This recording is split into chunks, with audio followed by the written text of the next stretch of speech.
নমস্কার বন্ধুরা, পরশুরামের আজকের পর্বের রিভিউ নিয়ে বাংলা সিরিয়াল সমাচার তোমাদের সামনে এসে গেছে।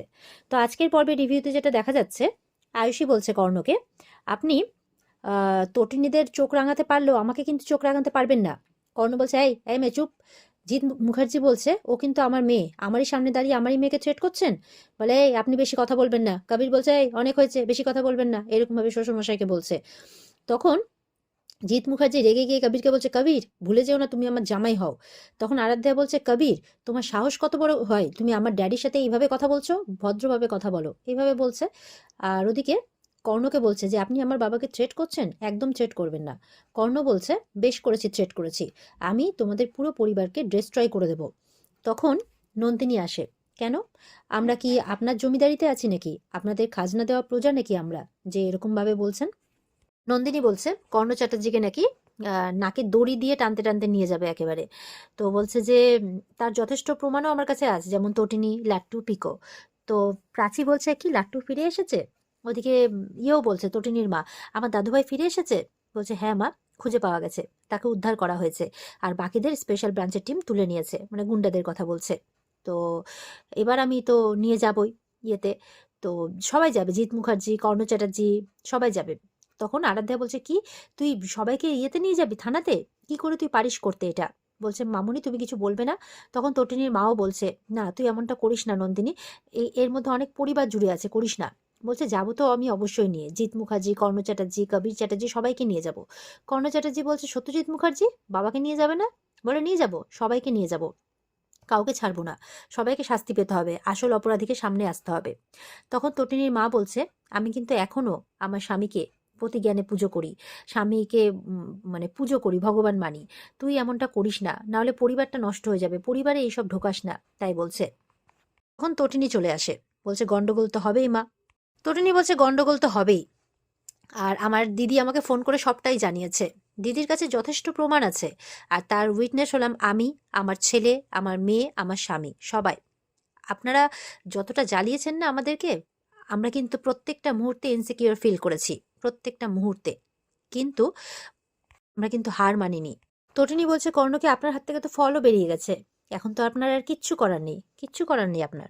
তটিনী বলছে, আমরা না প্রত্যেকটা মুহূর্ত লড়াই করেছি বাঁচার জন্য, কিন্তু আপনারা প্রত্যেকটা মুহূর্ত মারার চেষ্টা করেছেন আমাদেরকে। বলছে, আপনাদের মতো মানুষদের না কিছুতেই ক্ষমা করা যায় না। জিৎ মুখার্জি তটিনীর কাছে হাত জোর করে বলছে, আমি সব ঠিক করে দেবো মা, একটা সুযোগ দে মা, আমাকে একটা সুযোগ দে, আমি সবকিছু ঠিক করে দেবো।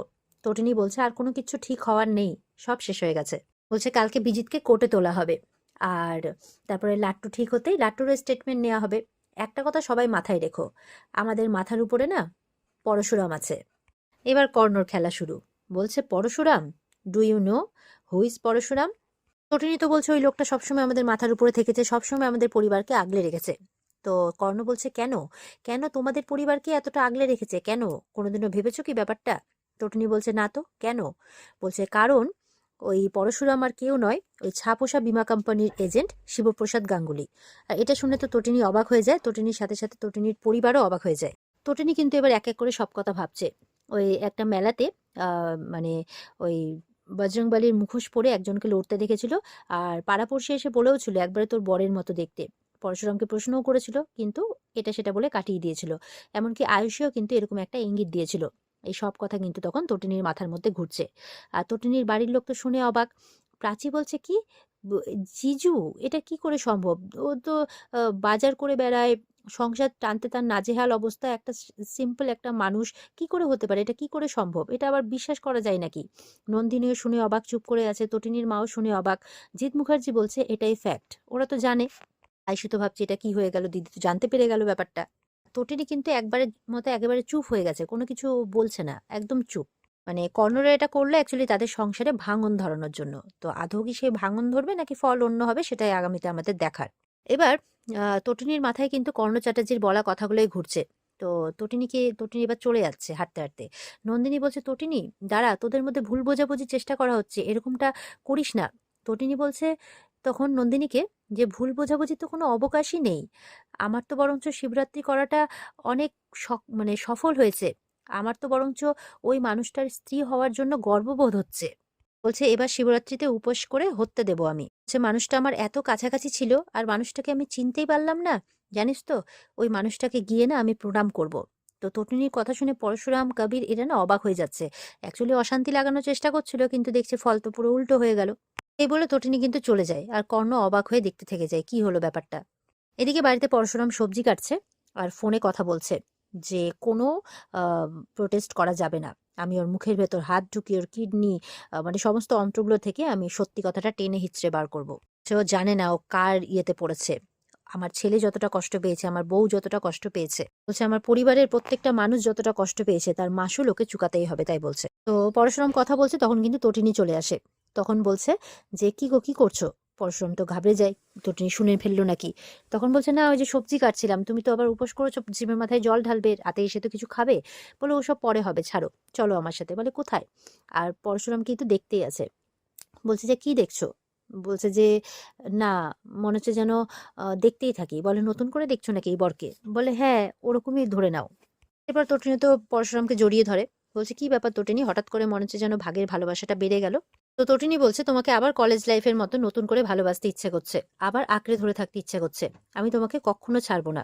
এই বলে ওর মানে পরশুরামকে প্রণাম করছে। তখন বলছে প্রণাম করছো যে? তখন বলছে আজকে শিবরাত্রি না। এবার পরশুরামকে কোথাও একটা নিয়ে যাবে নিজে হাতে সাজিয়ে গুছিয়ে। বলছে মন্দিরে যাব, মন্দিরে যাওয়ার আগে একজনের বাড়িতে যাব। এই বলেও কোথাও একটা যাচ্ছে কিছু আনার জন্য পরশুরামের জন্য। তো একটা পাঞ্জাবি আনতে গেছে তার জন্য। বলছে আমি তোমাকে নিজে হাতে সাজাবো, দিয়ে এক জায়গায় নিয়ে যাব। বলে কোথায়? তো বলছে চলো না। দিয়ে বলছে যে ফুল টুল এনেছো? বলে হ্যাঁ, ফুল ফল সবকিছু আমি এনে নিয়েছি। আমি তোমাকে সার্ভিস দেওয়ার জন্য সবসময় রেডি। তখন বলছে আর কি তটিনী যে সেটাই তো এতদিন বুঝতে পারিনি। পরশুরাম মানে জিজ্ঞাসা করলে তটিনী বলছে এই যে আমার বর সবসময় আমাকে সার্ভিস দিচ্ছে। তো পরশুরাম বলছে কি ব্যাপারটা বলো তো? আমাকে নিজে হাতে সাজাবে বলছো, কোথায় নিয়ে যাবে? তো বলছে যে তখন তটিনী চুপ করে যায়, কোনো কিছু বলছে না। আর এখানেই কিন্তু আজকের পর্ব শেষ হয়ে যায়। তো এই ছিল আজকের পর্বের রিভিউ। ভালো লেগে থাকলে পর্বকে লাইক কমেন্ট করে জানাতে ভুলবে না। আর আজকের মানে পর্বের বিস্তারিত দেখতে অবশ্যই স্টার জলসার পর্দায় চোখ রাখবে। আর আমাদের রিভিউ ভালো লেগে থাকলে আমাদের চ্যানেলকে সাবস্ক্রাইব করবে আর লাইক কমেন্ট করে জানাবে। আজকের মতো এই পর্যন্তই। দেখা হচ্ছে আগামীকালকে নতুন পর্বের রিভিউ নিয়ে। তবে পরের দিনের আরেকটু ঝলক তোমাদের জন্যে, যে পরের দিন কিন্তু পরশুরামকে তটিনী তার বাপের বাড়িতেই নিয়ে যাবে। আর সেখানে নিয়ে গিয়ে পরশুরাম তো জানে না যে তার পরিচয় তটিনী জেনে গেছে। তো সেখানে নিয়ে গিয়ে এতদিন তো তটিনীর বাপের বাড়ি পরশুরামকে অনেক কিছু মানে ছাপোষা, হ্যানা ত্যানা, বীমা কোম্পানির নর্মাল এজেন্ট এইসব বলে অনেক অপমান করেছে। কিন্তু সে তো তেমনটা নয়, তার যথেষ্ট পরিচিতি আছে, তার যথেষ্ট একটা সম্মান আছে। তো সেই সম্মানটাই ফিরিয়ে দেওয়ার জন্য তটিনী পরশুরামকে তার শ্বশুরবাড়িতে নিয়ে যাবে। এমনটাই আমরা দেখতে চলেছি আগামী পর্বের রিভিউতে। তো আশা করব রিভিউ দেখার জন্য সবাই অপেক্ষায় থাকবে। তো আজকের রিভিউ এই পর্যন্তই। ভালো থেকো সবাই। টাটা।